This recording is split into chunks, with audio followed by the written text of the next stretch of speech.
निर्भय डुलतसे असोईचा कोठे आठवची नाही देई असोईचा कोठे आठवची नाही देईच विदेई बहुदशा सुख न्यालो सर्व अलंकार आनंदे निर्भय डुलतसो तुका म्हणे आम्ही झालो अग्निरूप तुका म्हणे आम्ही झालो अग्निरूप लागो पाप पुण्यनेंदू अंगा सर्व सुख न्यालो सर्व अलंकार आनंदे निर्भय डुलतसे विठ्ठल विठ्ठल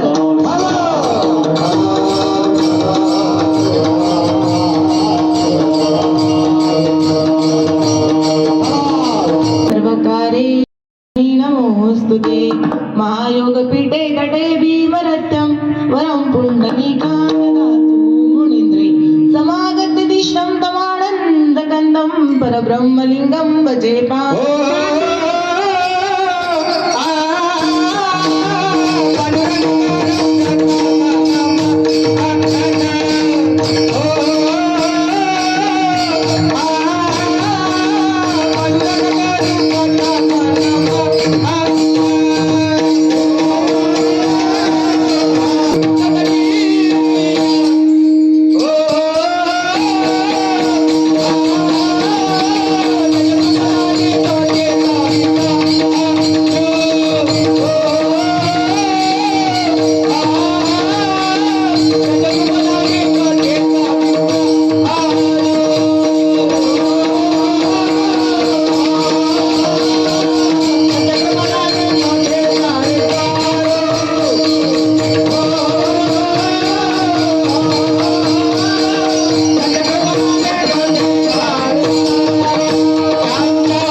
करुणा करा दयाळा तुमचा अनुग्रह लादलो पावन झालो चराचरी मुक्ताबाई नमो त्रिभुवन पावनी आदित्रे जननी देवाची प्रस्तुत प्राप्त स्थळी प्राप्त प्रसंगी कीर्तनारूपी सेवेचा योग कशा निमित्त तुम्हाला ठाऊक आहे आणि कीर्तन सुरू करण्या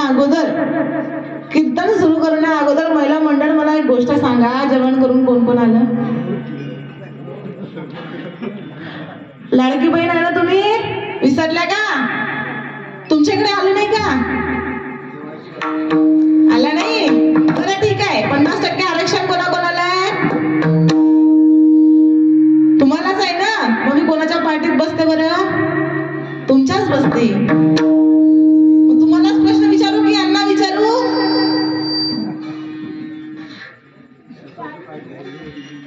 कोणाला विचारू तुम्हालाच विचारेल ना मग आता बोलत चला म्हणजे मला असं समजेल की मी बोलतीये माझं ऐकणारे जिवंत जगत गुरु जगत वंदनीय लोकमान्य देवमान्य संत वैराग्याचे साधू आणि या पलीकडे जाऊन जर का सांगायचं झालंच तर वारकरी संप्रदायाचा कळस ज्यांना मानले जाते असा साधू या पलीकडेही ऐकाणा जगद्गुरु तुकोबरायांची जर का ख्याती सांगायची झालीच ना तर छत्रपती शिवाजी राजे ज्या राजांचं नाव ऐकल्यानंतर शिवप्रेमीच्या नसातली नस सुद्धा जागी व्हावी अशा राजाचे गुरु म्हणजे जगद्गुरु तुकोबाराय आणि या तुकोबारायांच्या गाथेतील हा 4 चरणाचा अभंग आज कीर्तन रूपी सेवेकरिता निवडला. कीर्तनाकडे वळणा अगोदर अल्पसा परिहार देणे हे वक्त्याचे आद्य कर्तव्य आहे. म्हणून आजची कीर्तन रूपी सेवा ही तुमच्या बटवाडी गावात सुरू असलेल्या अखंड शिवपुराण महाकथा अखंड हरिनाम संकीर्तन सप्ताह या यज्ञानिमित्तची 15व्या दिवसाची कीर्तन रूपी कितव्या दिवसाची महिला मंडळ म्हणजे जागी आहात समजा. पहिल्या दिवसाची कीर्तन रूपी सेवा आणि ज्यांच्यामुळे ही सेवा माझ्या वाटेवरती आल्या अशा माझ्या मोठ्या बहिणीप्रमाणे माझ्यावरती नितांत प्रेम करणाऱ्या आमच्या भारतीताई असतील त्यांच्यामुळे ही सेवा माझ्या वाटेवरती आली त्याबद्दल मी त्यांचे आभार मानते. तसंच तुम्ही सर्व मायबाप तुम्ही सर्वांनी एवढी उपस्थिती दाखवली त्याबद्दल तुमचे सुद्धा आभार. माझ्या मोठ्या भावाप्रमाणे असणारे आमचे पुंडुंगाचार्य परशुराम महाराज असतील त्यांनी सुद्धा एवढं सुंदर सांभाळून घेत आहेत त्याबद्दल त्यांचे आभार. आमचे सर्व गायनाचारी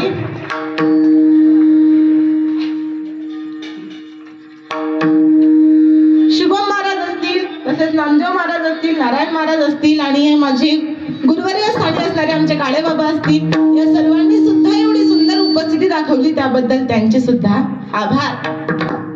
सर्वांचे आभार. आणि तुम्ही म्हणसाल ताई या सर्वांचे आभार सुद्धा तुम्ही मानले, आमचे सुद्धा आभार मानले, परंतु आमचा मान, तुमचा मान मोठा आहे बरोबर. कारण तुम्हीच जर का इथं आले नाही तर एवढ्या मोठ्या सप्त्याला काही फायदा उरणार आहे का?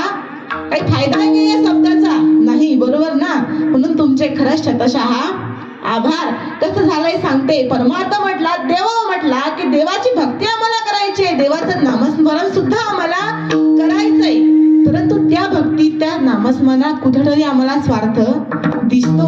आमचाही काहीतरी हेतू आहे आणि तो हेतू पूर्ण करण्याकरता आम्ही देवाच्या पायाजवळ जातो महाराज. मग आम्हाला ही भक्ती टाळून देवाच्या नामस्मरणात रंगायचंय. परंतु खऱ्या अर्थानं जर का आजचा विचार केला तर परमार्थ करताना कीर्तनकार असो, भागवताचार्य असो, कलाकार मंडळी असो, यांनी एकट्यामध्ये गायन करून वादन करून काही होणार आहे का? तुकोबाराय होते, ज्या तुकोबारायांनी अभंग गायला सुरुवात केली की लोक येऊन बसायचं. लोकांचं सुद्धा जाऊ त्या छत्रपती शिवाजी राजे त्यांच्या कीर्तनात तल्लीन व्हायचे. ते तुकोबाराय होऊन गेले. परंतु आजकाल काय एखादा कीर्तनकार तुमच्या समोर आला आणि इथं येऊन जर त्यांना कीर्तन केलं, तुमच्या गावात सप्ताह नाही, काहीच नाही, तुम्ही येऊन बसाल का? नाही बसणार महाराज. म्हणून कीर्तनाचा विषय जर का सांगायचा झाला, मृदुंगाचार्याचा जर का विषय सांगायचा झाला तर मी नेहमी सांगते, जे कीर्तनकाराच्या मनात आहे ते गायनाचार्यांच्या ओठात आहे, जे यांच्या ओठात आहे यांच्या बोटात आहे, जे मृदुंगाचार्यांच्या बोटात आहे ना ते या बालगोपालांच्या टाळात आहे, आणि जे यांच्या टाळात आहे ते तुमच्या लोटात आहे महाराज, लोटात आहे. तुम्ही जर का आज पैसा टाकला नाही तर कुणी येणार नाही बाबा. मग आज परमार्थ करायचंय, परंतु हा परमार्थ आज फक्त पैशावर अवलंबून राहिला. मग आम्हाला ती भक्ती नाहीशी करायची आहे. आम्हाला देवाचं नामस्मरण करायचंय, देवाच्या नामस्मरणात एकरूप होऊन जायचंय. कुणासारखं? जगद्गुरु तुकोबारायांसारखं एकरूप होऊन जायचंय आणि देवाच्या नामस्मरणात रंगताना फक्त कुठं नाचायचंय?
बघेल. मग तुकोबाराय हे जे अभंगाद्वारे सांगतात, काय तुम्हाला नामस्मरण करायचंय? कुणाचं? पंढरीच्या पांडुरंगाचं नामस्मरण करायचंय बाबा. कसं करायचंय? एकाग्र चित्तानं तुम्हाला ते नामस्मरण करावं लागेल. मग आता हे नामस्मरण करण्याची संधी कुणाच्या वाटेवरती आज आली? की काय तुम्ही झोपल्या का महिला मंडळ? असं समजू नका. पहा पुढच्या वेळेस नाही बोलवलं चालते, पण आज प्रश्न कोणाच्यावर आहे? तुमच्याच वर आहेत. कारण त्याला मी काही करू शकत नाही, मी यांना विचारू शकत नाही. 50% आरक्षण तुम्हाला म्हटल्यानंतर प्रत्येक गोष्टीमध्ये महिला समोर आहे बरोबर. मग आज तुम्हाला इथं समोर व्हावं लागेल ना. आम्ही मराठी आहे त्याचा आम्हाला अभिमान आहे. आमच्या धर्मात आमच्या रक्तामध्ये देवाप्रती आदर आहे महाराज. मग खऱ्या अर्थानं जर का सांगायचं झालंच महिला मंडळ तर काय सांगावं लागेल माहितीये का? 1 जानेवारीचा करू नका तुम्ही हर्ष, कारण 1 जानेवारीचा करू नका तुम्ही हर्ष, कारण गुढीपाडव्याला सुरू होणार आपलं हिंदू वर्ष. मग आम्ही हे हिंदू आहोत, ज्या हिंदूंच्या मनात मराठीप्रती सन्मान आहे, आमच्या देवाप्रती सन्मान आहे, आम्हाला देवाची भक्ती सुद्धा करायची आहे. कशी करावी लागेल मग देवाची भक्ती? त्याबरोबर आहे तुकोबरायांनी केली तशी करावी लागेल? नाही आम्हाला जमत नाही, आम्हाला देवाच्या भक्तीत रंगायचंय. परंतु खऱ्या अर्थानं देवाचं नाव घेताना काय करावं लागेल? तुकोबराय तुम्हीच सांगा काय करावं लागेल ते अभंगाच्या प्रथम चरणात.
तुमच्या चित्ताला समाधानाची प्राप्ती होईल. महिला मंडळ थोडं पुढे पुढे सरकलं तर मागच्या महिलांना अजून जागा भेटेल. थोडे पुढे पुढे सरका. देवाचं नामस्मरण करायचंय. मग तुकोबऱ्या म्हणतात बाबा जेव्हा तुम्ही खऱ्या अर्थानं देवाचं नामस्मरण करसाल तेव्हा तुमच्या चित्ताला समाधानाची प्राप्ती होईल. विठ्ठल विठ्ठल.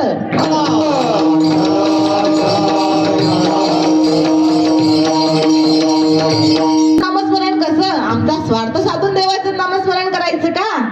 एक लोटा जल सब समस्या का हल. कधीपासून? देवाचं नामस्मरण करायचंय. कोणी सांगितलेलं कानावरती पडावं तेव्हापासून देवाचं नामस्मरण आठवावं. अगोदर जेव्हा प्रदीप मिश्रांनी हे सांगण्याच्या अगोदर जेव्हा तुम्ही देवाचं नामस्मरण करायचे तेव्हा रोज महादेवाच्या मंदिरात सकाळचे संध्याकाळचे 6 ते सकाळचे 6 जायच्या का? जायच्या. देवाची भक्ती करणं वावगं नाहीये महिला मंडळ. परंतु खऱ्या अर्थानं कोणीतरी सांगावं तुम्ही ऐकावं तेव्हा देवाचं नामस्मरण घडावं. त्या अगोदर नाही बाबा. आता आम्ही देवाच्या नामस्मरणात एवढं रंगलो, भोलेबाबांच्या नामस्मरणात एवढं रंगून गेलो की सकाळी 6 वाजल्यापासून ते संध्याकाळचे 6 तो महादेव टॉवेल वर घ्यायला जातोच फक्त. आलं परत पाणी. हे आमची भक्ती आहे. आम्हाला अशी भक्ती नकोय. त्यावेळेस जर का तुकोबरायांनी ही भक्ती करावी, ज्ञानोबरायांनी ही भक्ती करावी तर आज परमार्थ आपल्याला समजणं शक्य नव्हतं. आम्हाला देवाचं नामस्मरण आता सांगा. तुकोबराय तुम्ही जर सांगा की देवाचं नाव घेताना कोणत्या गोष्टी त्यागाव्या लागतील. संतांनी सांगावं बाबा देवाचं नामस्मरण करताना एकच गोष्ट त्यागा. कोणती? फक्त स्वार्थ नावाची गोष्ट तुमच्या मनातून काढून टाका. म्हणजे तुम्ही ज्या दिवशी देवाच्या नामस्मरणात रंगताना स्वार्थ काढून टाकसाल त्या दिवशी तुमची देव मनातली इच्छा पूर्ण करेल. एकदा काय होतं ऐका महिला मंडळ. तुकोबराय देवाचं नामस्मरण करतात. तुकोबरायांचं नामस्मरण सुरू आहे आणि आता माता म्हणजे जिजाबाई म्हणतात अहो ऐका मी अंघोळीला चालली, तुम्ही उंबरठ्यावरती लक्ष ठेवा. जर का कोणी आलं तर सांगा जिजा घरात नाही. ठीक आहे म्हणत मी सांगतो. तुकोबरायांनी परत नामस्मरणाला सुरुवात केली. विठ्ठलाचं नाव घ्यायला सुरुवात केली. तेवढ्या दारात एक भिकारी येऊन थांबली आणि तुकोबरायांना म्हणते तुकोबराय तुम्ही थोर देऊचे साधू आहात, महंत आहात. फक्त एकच मदत करा तुकोबराय. अंगावर घालायला फक्त एकच चोळी आहे. अजून एक चोळी मिळाली तर खूप होईल माझ्यासाठी. तुकोबरायांना असं म्हणावं. तुकोबराय विचारात पडतात. परंतु तुकोबरायांनी हा विचार करावा की आपल्या पत्नीच्याही अंगावर एकच चोळी आहे आणि ती सुद्धा अंघोळीला जाताना खुट्याला टांगून ठेवली आहे. मग आता करायचं काय? तुकोबराय उठतात महाराज. उठतात त्या सोट्याची ती चोळी घेतात आणि त्या तिच्या हातात ठेवतात, त्या भिकारीच्या हातात ठेवतात आणि तिला सांगतात लवकर इथून निघून जा. ते निघून गेली. तुकोबाराय उठले, दाराची कडी लावली आणि भंडारा डोंगरावरती निघून गेले. आता घरात कोण आहे महिला मंडळ? जिजामाता आहेत आणि घरात कोणीच नाही. अहो ती माता आरडू आरडू थकली, परंतु कोणी आवाज द्यायला नाही. मग आम्हाला अशी भक्ती करायची की देवाचं नामस्मरण करताना घराची सुद्धा आम्हाला चिंता नाही. मग ही भक्ती करताना जर का आमच्या वाट्यामध्ये कोणी आलं तर आम्हाला त्याला सुद्धा मागे सोडावं लागेल. जेव्हा आपल्यावरती कोणतं तरी संकट येतं तेव्हा आपण कुणाला हाक देतो? जेव्हा जर साधी ठेच सुद्धा लागली ना आपल्याला तर आपण आईला हाक मारतो, बरोबर? ती आई मला 9 महिने 9 दिवस पोटात ठेवते, परंतु जरी तिचं नाव माझ्या ओठावरती असलं आणि कोणतं संकट आलं तर मी फक्त आई म्हणावं. पण त्या आईनं जर का देवाच्या नामस्मरणात जाण्याकरता आडकाठी टाकली ना तर तिला सुद्धा आधी सोडावं. मग हेच तुकोबारायांच्या बाबतीत होतं. ज्या पत्नी सोबत 7 जन्म सोबत राहण्याची शपथ घ्यावी महाराज, त्या पत्नीनं सुद्धा म्हणावं बरे नाही केले पदरी बांधिले भिकाऱ्याच्या. तुकोबारांना असं म्हटलं माझ्या आई वडिलांनी कधी माझं बरं केलं नाही, मला अशा माणसाच्या पदरी बांधिलं. मग स्वतःच्या पत्नीनं जेव्हा 7 सोडावी तेव्हा सुद्धा तुकोबारांना एकच आठवते, कोण? माझा विठ्ठल आठवतो. मग आम्हाला अशी भक्ती करायची, आम्हाला जर का देवाचं नामस्मरणात रंगायचे तर काय करावं लागेल हो? श्रोत्यांनी म्हणावं तुकोबारांना, तुकोबाराय तुम्ही सांगा आम्ही करायचं तरी काय, म्हणजे आमच्या मनातील स्वार्थाची भावना निघून जाईल. तुकोबाराय म्हणतात काहीच करू नका, एकच करा, इथे येऊन बसा, देवाचं 2 मिनिट का होईना नामस्मरण करा. कुठेतरी तुमच्याही चित्ताला वाटू द्या की माझ्याकडे देव आहे, मला सुद्धा देव समजतो. परंतु देव समजताना ओळखायचा कसा? तो जर का आमच्या जवळ येऊन उभा राहिला तर आम्हाला समजेल कसं तुकोबाराय की तो आमचा आहे? आणि आम्ही एवढं ज्ञानी सुद्धा नाही, एवढं पुण्यवान सुद्धा नाही की सहजासहजी तो आमच्याकडं येईल. तुकोबाराय म्हणतात बाबा तुम्ही कितीही का पाप करून असू द्या ना, तुमच्या घरच्यांनी कितीही का पाप केलेले असू द्या, पण तुमच्या मनात जर का खऱ्या अर्थानं तुमच्या अंतःकरणात देवाविषयी आसक्ती असेल, भावना असेल तर तो तुमच्या जवळ येईल. कुणाकडे आला तुकोबाराय देव की आमच्याकडे येईल? तुकोबाराय म्हणतात आला. कुणाजवळ आला? सोना नाईकींच्या पोरीजवळ आला. वेश्येची पोरगी होती ती, तरी सुद्धा तिच्याकडं आला. देवाचं नामस्मरण करता करता प्राण त्यागावा महाराज, प्राण त्यागून टाकावा का? मला फक्त माझा देव पाहिजे. मग जर का ते होऊन गेले तर आमच्यासारखी लोक का बरं नाही? आम्हाला देवाच्या नामस्मरणात रंगताना कोणतीच गोष्ट आवडत नाही. पण आजच्या काळाचा विचार करावा. आमच्या माता मावल्यांना म्हणावं बाई तुझी पोरगी हरिपाठात काकड्यात पाठव, ह्या म्हणतात आम्हाला जमत नाही, आमच्याच्यानं होतच नाही म्हणतात ताई. पण तुमचं गाव खऱ्या अर्थानं भाग्यवान म्हणावं लागेल महाराज, एवढ्या पोरगी इथं जमलाय. टाळ्या वाजवा त्यांच्यासाठी. बाबा आवाज आला का टाळ्याचा? टाळ्याचा आवाज आला का?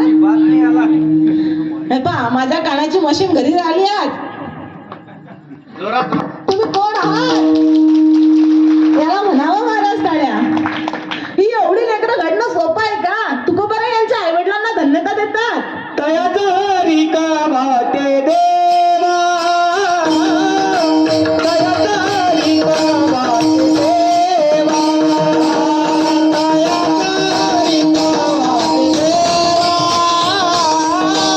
तयाचं हरी का भाते देवा.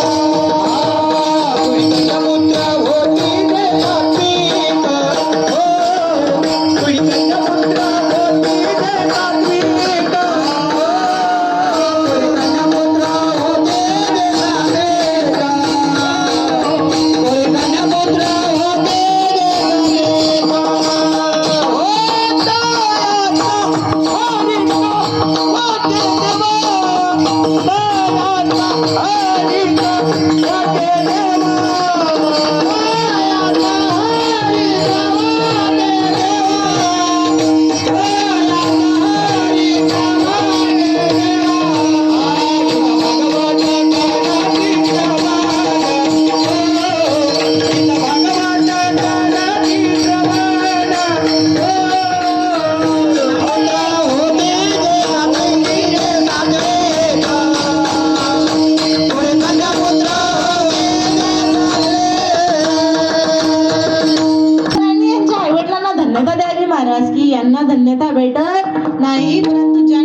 मान्यता भेटावी.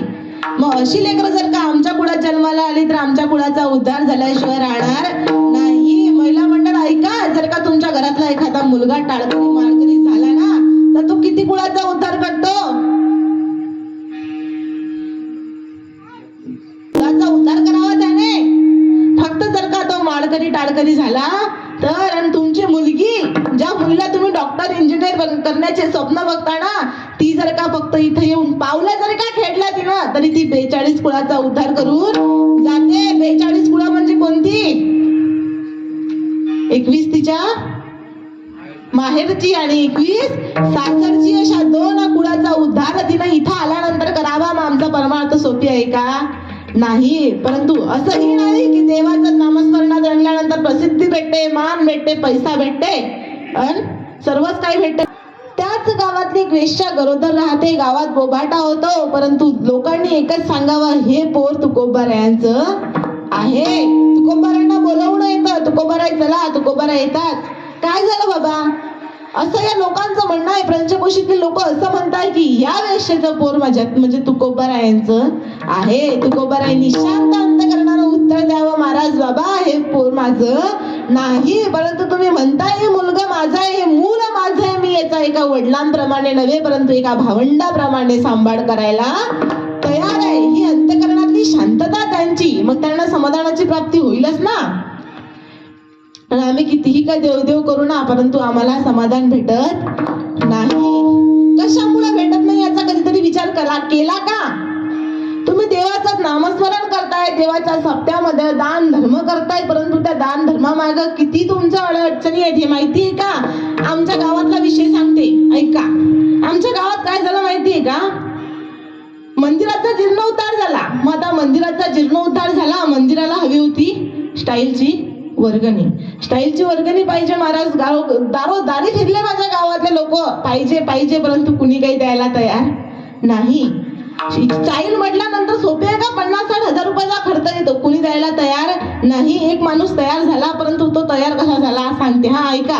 तो काय त्याच्या मनात विचार आला, आपल्या घराची स्टाईल नाहीतरी उरली, ती काही कोणी विकत घेणार नाही, वर राहू राहू खराब होऊन जाईल, मग हिचा फायदा आहे का काही? त्यापेक्षा सप्त्याला दान धर्म करावा, मंदिराला द्यावी. परंतु मंदिराला देताना एक अट आहे, आमच्या समोर अट ठेवली. ताई एक अट आहे. म्हटलं बोला. माझ्या छोट्या पोरापासून तर माझ्या आजोबापर्यंतची नावं त्या लिस्ट मध्ये आली पाहिजे, तेव्हाच ही स्टाईल तुमच्या मंदिराला लागेल. मग आम्ही या भक्तीच्या मागे कुठेतरी स्वार्थ ठेवावा. देव आमच्याकडे येईल का? येणार नाही. देवाला जर का आमच्याकडे बोलवायचं असेल तर एकच करावं लागेल, निस्वार्थ भावनेनं त्याची सेवा करावी लागेल. निस्वार्थ भावनेनं देव आमचा हे करावं लागेल, परंतु आम्ही करत नाही. जेव्हा सुखात आपण असतो तेव्हा देव आठवत नाही. जेव्हा एखादं संकट येऊ द्या तेव्हा तुम्ही त्याला पाण्यात ठेवता, तोपर्यंत ठेवता का? नाही ठेवत. अरे देवाची भक्ती, देवपूजा करायची म्हटली की कशी असते महिला मंडळ तुमची देवपूजा? ऐका, ज्या महिला मंडळ शेतात जातात ना त्यांची देवपूजा सांगते. हा, धरला डवकी पाण्यात, उपटला, काढला वर, झाली देवपूजा. आम्हाला देवपूजा करायला सुद्धा थोडं रिकाम पण नाहीये आमच्या संसारातून की आम्ही त्याचं नाव कुठून घ्यावं. त्याला तर पुजण्यातच आमचं नामस्मरण नाहीये. तर तुकोबारायांनी म्हणावं, बाबा देवाचं नामस्मरण करू नका. तुम्हाला असंही म्हणत नाही, तुमच्या कामातून वेळ काढून देवाचं नाव घ्या. कशात नाव घ्या? हरी बोला गाता, हरी बोला गाता, हरी बोला गाता, हरी बोला गाता, हरी बोला गाता, हरी बोला गाता, हरी बोला गाता, हरी बोला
करायचं नाही. फक्त आम्हाला देवाचं नामस्मरण करताना एकाग्र चित्तानं त्यामध्ये रंगायचंय. मग आम्हाला त्यात रंगायचंय, परंतु आमच्याच्यानं होत नाही. कलियुगातल्या लोकांच्यानं हे होणं शक्य नाही बाबा.